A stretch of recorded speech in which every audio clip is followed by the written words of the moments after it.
Good afternoon. এটা আমার প্রথম ব্লগ। আমি যাচ্ছি, এটা আমার প্রথম ইন্টারন্যাশনাল ট্রাভেল করছি, মানে কলকাতা থেকে আলমাতি। তো আমি ইন্ডিগো ফ্লাইটে যাচ্ছি। এখান থেকে কলকাতা থেকে প্রথমে যাব দিল্লি, তারপর দিল্লি থেকে আলমাতি। এবার মধ্যিখানে কি হয়েছে, আমার যে কলকাতা থেকে দিল্লির ফ্লাইট ছিল ওইটা ক্যান্সেল হয়ে গেছে, তো আমাকে পরের ফ্লাইটটা নিতে হয়েছে।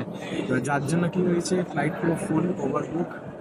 এবার ওইটাতে গেলে আমি 1.5 ঘন্টা মতন সময় পাবো, মানে দিল্লিতে নেবে চেঞ্জ করার জন্য। এবার মেন কথা হচ্ছে, এখান থেকে দিল্লি টার্মিনাল 1-এ যাচ্ছে, আর আমার আলমাতির ফ্লাইট টার্মিনাল 3 থেকে। 1.5 ঘন্টার মধ্যে, মানে 1 ঘন্টা 50 মিনিট এই পুরো কাজ করতে হবে। তার উপরে আমার আবার চেক ইন ব্যাগও আছে।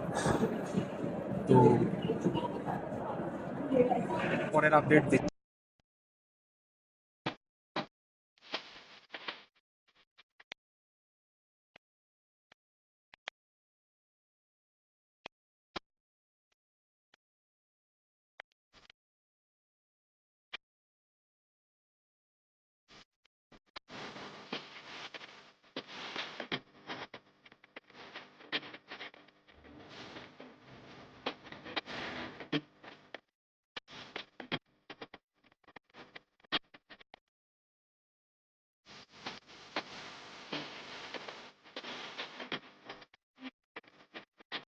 তো এই দিল্লি এয়ারপোর্টে নেমেছি সবে, টার্মিনাল 1।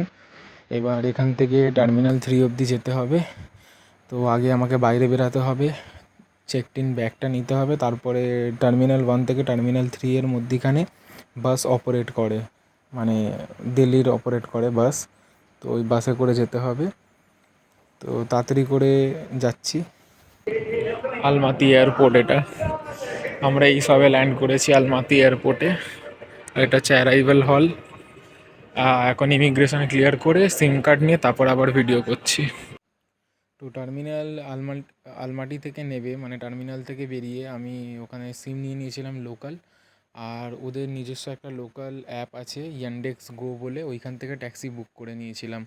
তো সারাদিন ধরে এত মানে হ্যাসেল হয়েছে, আমি আর সেইভাবে রেকর্ড করতে পারিনি, যেহেতু আমার হাতে টাইম কম ছিল টার্মিনাল 1 থেকে টার্মিনাল 3 অবধি যাওয়ার জন্য। তো আমি ট্যাক্সি বুক করে নিয়েছিলাম, করে ডাইরেক্ট হোস্টেলের দিকে চলে গেছি। আর হোস্টেলে পৌঁছাবার পরে আমি আর ভিডিও বানাইনি, কেন অনেক টায়ার্ড হয়ে গেছিলাম। তো এই অবধি, আর পরের ভিডিওতে আবার পরের আপডেট দিচ্ছি।